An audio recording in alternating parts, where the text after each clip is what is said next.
Your haircut, who dis? Let's talk.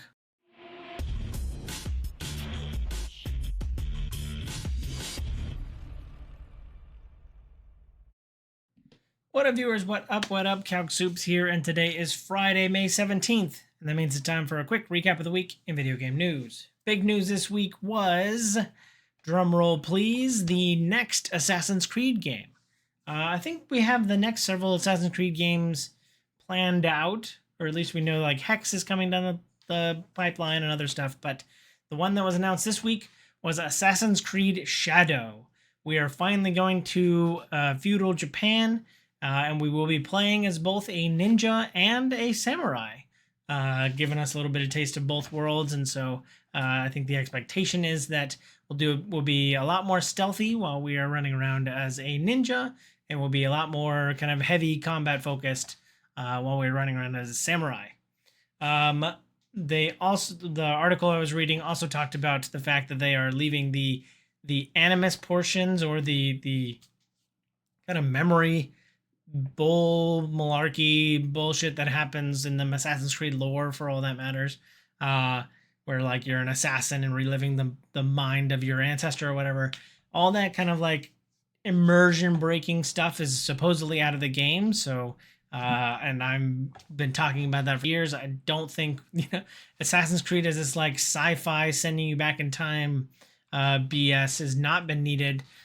Just give me a cool game set in the past and allow me to like just live in that time. I don't need my immersion broken. So I'm not going to beat a dead horse on that. I bet a lot of people agree with me, which is why we won't be doing any animus bullshit. But yeah, that is very exciting. But finally, the prince that was promised, the feudal Japan Assassin's Creed is here. We also got a launch date of October 15th this year. So yeah, I'm looking forward to playing this in Q4. I wonder what else is going to be dropping later this year.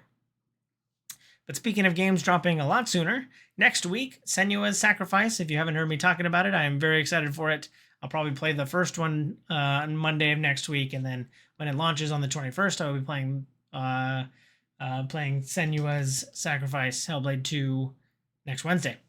But for those of you who haven't played the first one or need a recap, I watched that this week. It's been a few years. 2017 is when the first one came out.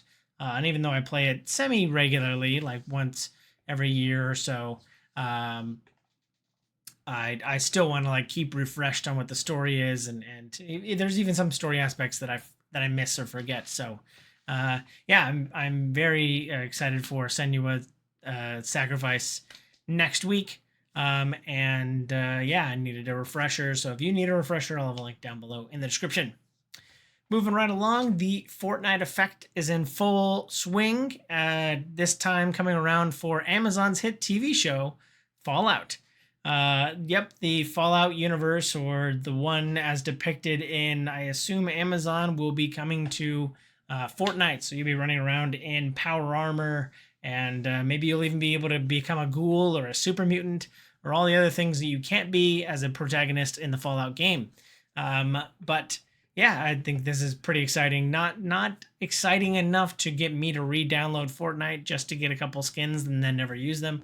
Heck, I'd probably be more inclined to play as a Fallout character in like a Fall Guys. So when can we get that? Can we get the Fall Guys effect in full swing and get some Fallout characters in Fall Guys? But yeah, if you were playing Fortnite and are a fan of the TV show, or the entire video game universe of Fallout, that'll all be coming to Fortnite. So very curious to see kind of what gets integrated. So excited to see that. And going back a little bit further into the week, back to Sunday. Sunday of last week was Mother's Day. Hopefully you got your mother some flowers and called her. But one of the articles I saw this week was just a reflection upon all the great moms in gaming's history, including Freya from the recent God of War games. You've got Dina from The Last of Us Part 2. You have my two personal favorites, Moxie from the Borderlands series, and everyone's favorite tall vampire, Lady Dimitrescu from Resident Evil Village.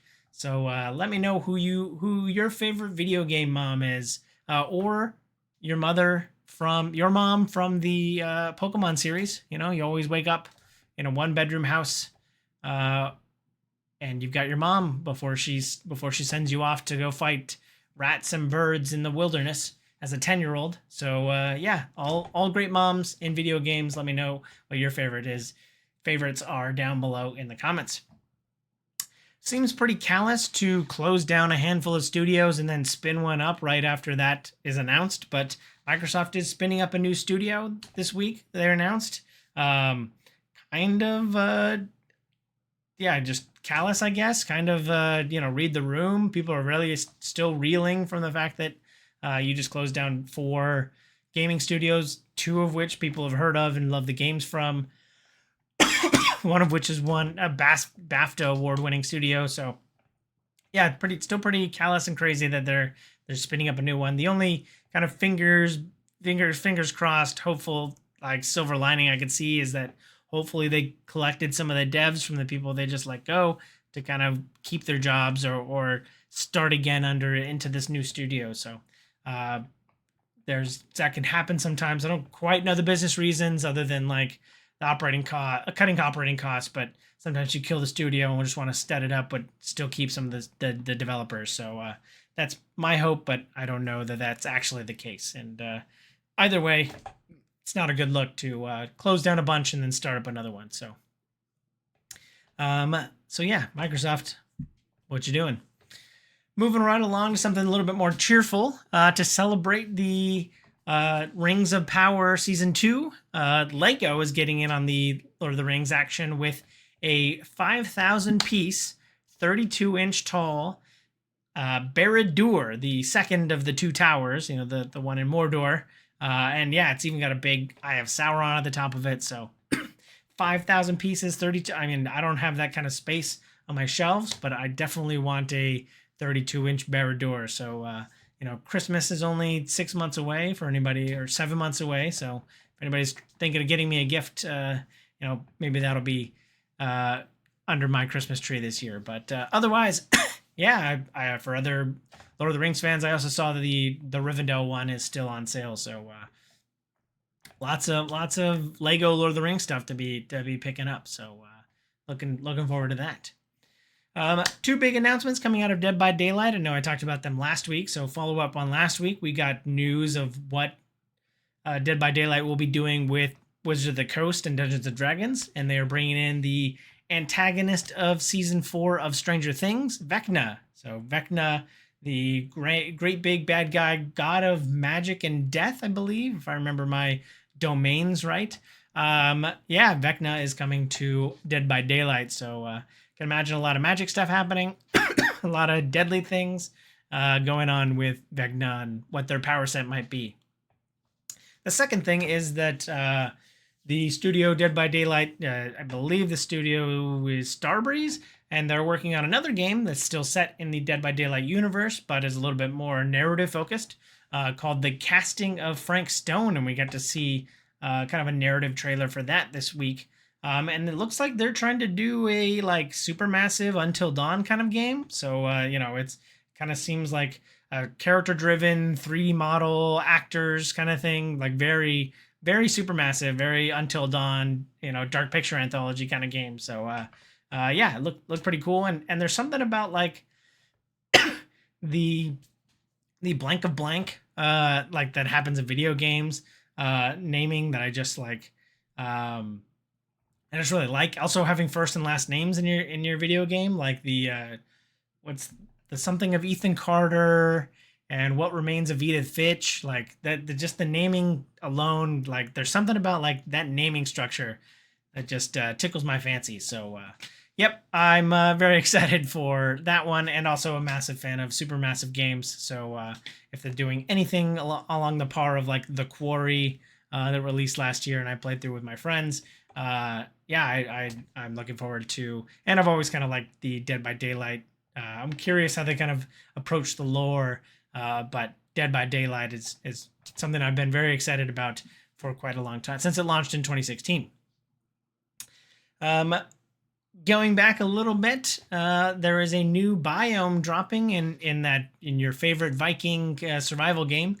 Valheim is launching a new biome called the Ashlands. That was announced this week. I don't know if it's actually going live this week, but it was announced this week. Yeah, as someone who fell off in the previous biome, I forget what the last biome is in Valheim, but the new one, like, if it sounds like it's just the whole biome is on fire, and like, so the conceit or the gameplay loop is just like eventually you get something that helps you survive in that biome. And so Mistlands, there you go. Thank you, Eric. Yeah, as I fell off in the Mistlands, I thought the kind of verticality of it was very annoying. And I just did not appreciate it whatsoever. And it just felt like very anti-fun and very oppressive. So the fact that there's a new biome on top of that, they're bringing people back in, the people want to play in. And I have got friends who've spent thousands of hours in Valheim, so I don't think this will dissuade them at all. But yeah, I was like, this is me just ranting for a bit about, I really thought the Mistlands was just felt bad, and was very anti-fun. And so them doing a new one and it just being the whole world is on fire, just, I'm curious how they'll, how many people will jump in and if it'll feel just as bad as the previous one. Heck, I might even jump in just to see what it's all about. But I digress and move on. Let me know if you are going to pick up a new, jump back into Valheim for this new update. Speaking of updates to games that I was excited about or am excited about, Stray Gods is adding a DLC. So I didn't think that, I was very concerned that I wouldn't have to go back to the Greek pantheon singing, which is very hot right now with 80s 2. The singing Greek pantheon in Stray Gods is coming out with a DLC, which will have like 6 new characters, and you'll be able to run around and do other stuff, or 6 new songs. I think there's gonna be 6 new songs. So yeah, very excited to jump back into that. I wanted to play through it again, but I only played through the once, and now that the DLC is around, maybe that'll mix things up and give me a lot of different creativity, and I can make a lot more different choices. So, and just play it again because I loved Stray Gods from last year. It was one of my favorite games. So looking forward to more Stray Gods in the DLC later this year. Last but not least for the week, speaking of hit Amazon TV shows, we've got the next hit coming down the pipe, and it is for the Tomb Raider. Tomb Raider is coming to Amazon Prime in a TV series directed and or written by Phoebe Waller-Bridge of Fleabag fame. Yeah, so I'm very excited to see what they do with like the Tomb Raider IP.